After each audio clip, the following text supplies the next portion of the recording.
बिस्मिल्लाहिर्रहमानिर्रहीम। कैसे हैं आप लोग? खैरियत से हैं? सब ठीक है। अब पाकिस्तान के लिए चैम्पियंस ट्रॉफी में कुछ बचा तो नहीं। भारत और न्यूजीलैंड का मुकाबला चल रहा है। उसके बाद ये तय हो जाएगा कि कौन सी टीम इस ग्रुप से, जिसमें पाकिस्तान और बांग्लादेश भी था, कौन टॉप फिनिश करता है। फिर दूसरे ग्रुप का जो टॉप होगा उसका मुकाबला होगा सेकंड टीम से, और सेकंड नंबर पर आने वाली टीम का दूसरे ग्रुप से फर्स्ट टीम खेलेगी।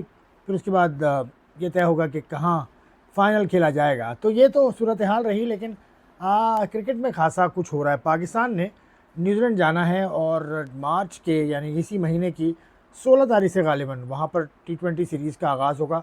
5 T20 मैचेस खेलने हैं पाकिस्तान ने और 3 वनडे मैचेस खेलने हैं, तो तवील दौरा है। इस पर यह कहा जा रहा है कि यंगस्टर्स को चांस दिया जाए। यंगस्टर को चांस देना ठीक है, मुनासिब है खासी, क्योंकि पाकिस्तान में हैं यंगस्टर्स ऐसे जो रिप्लेस कर सकते हैं चंद प्लेयर्स को, लेकिन सबको नहीं। मुझे ये कहने में कोई आर नहीं है कि बाबर आजम की अभी आपके पास ऐसी कोई रिप्लेसमेंट है नहीं, और New Zealand has been a challenging place for batters especially. वो न्यूजीलैंड में बैटर कम अज़ कम आपको जो ना ऐसा बैट्समैन चाहिए लाइनअप में जो एक्सपीरियंस के एतबार से और उसका इतना तजुर्बा तो हो कि वो पहले न्यूजीलैंड कई बार मरतबा जा चुका हो। तो बाबर आजम का मुझे नहीं लगता, अगर जज्बात में आके आप ड्रॉप कर दें वो अलग बात है, रिजवान को ड्रॉप कर दें वो अलग बात है, लेकिन रिजवान को ड्रॉप करने का मकसद मतलब ये है कि आपके पास वन कप्तान भी फिर आपको लेना होगा। तो एक आध लड़का तो ठीक है, उसको ले आएँ, लेकिन पूरी रिप्लेसमेंट मुझे लगता नहीं। बल्कि मैं तो यहाँ तक कहता हूँ कि सिर्फ बॉलिंग लाइनअप में रिप्लेसमेंट आप ले सकते हैं, क्योंकि फ़र्स्ट क्लास के परफॉर्मेंस बहुत अच्छे हैं। खुर्रम शहजाद है, आकिब जावेद है, निसार का पहला सीज़न था, या निसार तो अभी यंग है, वो नहीं है। मूसा खान बड़ा अच्छा सीज़न उसका भी गया है। तो उस एतबार से देख लें जो फास्ट बॉलर आ सकता है वो आ जाए। और पाकिस्तान की, जैसे मैंने कहा ना, मार्च की 16 तारीख से शुरू होगी ये सीरीज़, और उसके बाद 5 T20 और 3 वनडे। और इस दौरान होगा ये कि न्यूजीलैंड की स्ट्रेंथ भी वो नहीं रहेगी। और उसकी वजह क्या है कि मैंने अभी सुना नहीं कहीं पर वो डिस्कस हुआ हो, क्योंकि IPL इंडियन प्रीमियर लीग का आगाज़ भी हो रहा है मार्च की 22 तारीख से। मार्च की 22 तारीख से कुछ लड़के न्यूजीलैंड के जो कि पहले निकल जाएंगे तो इंडिया चले जाएंगे। तो they will not have that venom in their side. I believe this, क्योंकि उनके जो नए लड़के आएंगे फिर वो पुरानों की जगह लेंगे। वो वैसी उनमें काट वाली बात नहीं होगी, मुझे ऐसा लगता है, बिकॉज ऑफ दी IPL, जो कि 2 माह का टूर्नामेंट है बाय द वे।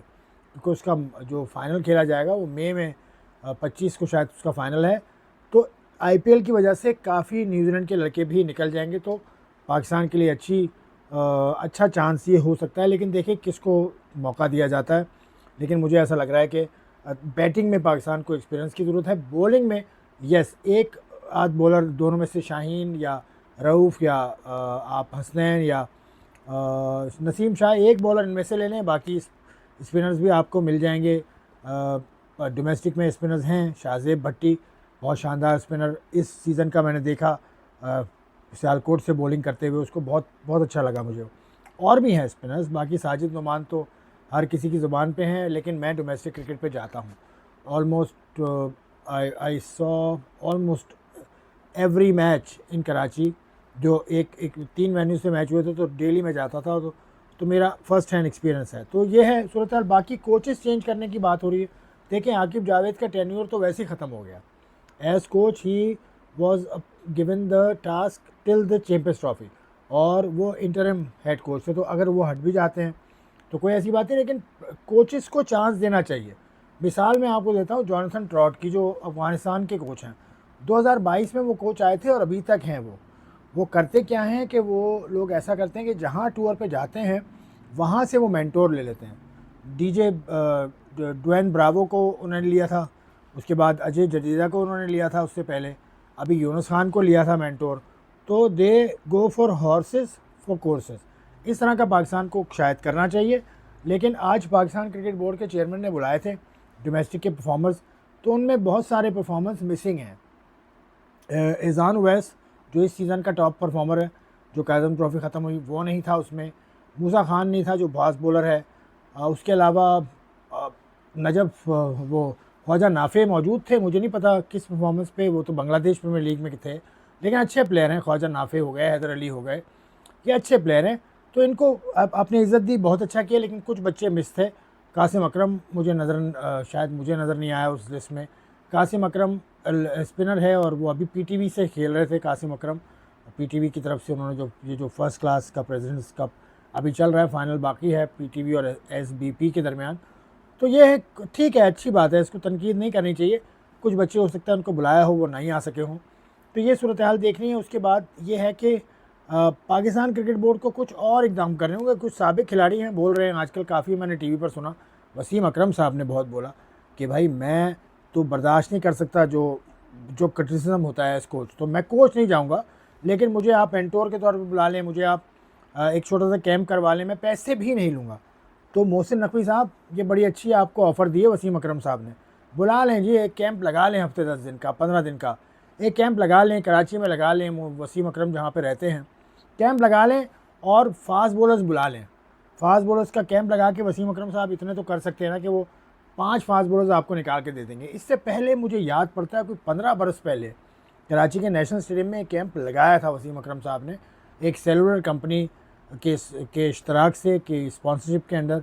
और तो मुझे याद पड़ता है उसमें ये वहाब रियाज भी थे, उसके अलावा जुनैद खान भी मुझे याद पड़ता है। बहुत फास्ट बॉलर्स, खासे फास्ट बॉलर्स पाकिस्तान के उस वक्त थे। और वसीम अकरम साहब एक और कैंप भी कर चुके हैं to find the fastest bowler in Pakistan. उसमें अहमद जमाल एक फास्ट बॉलर था जो उन्होंने ढूंढा था। तो वसीम अकरम साहब इस तरह के छोटे छोटे कैंप्स करते हैं।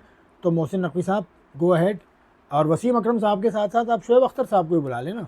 ये दोनों फास्ट बॉलिंग में उरूज रखते हैं, अपना कमाल रखते हैं। एक तेज़ तरीन बॉलर थे, एक स्किलफुल तरीन बॉलर थे, एक राइट हैंडर बॉलर थे, एक लेफ्ट हैंडेड बॉलर थे। क्या कमाल हो जाएगा जब वकार यूनुस भी इन्हें ज्वाइन कर लेंगे। तो ये तीन जो पाकिस्तान के फास्ट बॉलिंग का मान रहे हैं, इन तीनों को इस्तेमाल कीजिए। चेयरमैन साहब, गो अहेड। उसके बाद अब देखिए क्या सूरत हाल बनती है। जो भी नई बात आएगी वो आपके सामने रख दूंगा। अभी तो खैर यही सूरत हाल चल रही है कि टीम का ऐलान होना है जो न्यूजीलैंड जाएगी टीम। जैसे मैंने कहा ना, मार्च की 16 तारीख से पाकिस्तान ने पहला T20 खेलना है। तो देखिए, पहला 5 T20 मैचेस खेलेगा पहले पाकिस्तान, फिर 3 वनडे मैचेस खेलेगा। और वो बात मैं दोबारा दोहरा दूँ कि IPL की वजह से न्यूजीलैंड की जो मेजर टीम है वो नहीं होगी, क्योंकि मेन प्लेयर्स उनके निकल जाएंगे IPL में। उनकी टीम बहुत अच्छी है। इस चैंपियंस ट्रॉफी में उनका कमाल हमने देखा। उनकी फील्डिंग का तो तारीफ़ किए बगैर रहना नहीं चाहिए ना। ग्लेन फिलिप्स की फील्डिंग आपने देखी, मतलब आज उन्होंने दाएं हाथ पे डाई लगा के कैच पकड़ लिया विराट कोहली का। पाकिस्तान के ख़िलाफ़ कराची में उन्होंने लेफ़्ट हैंड से कैच पकड़ लिया था।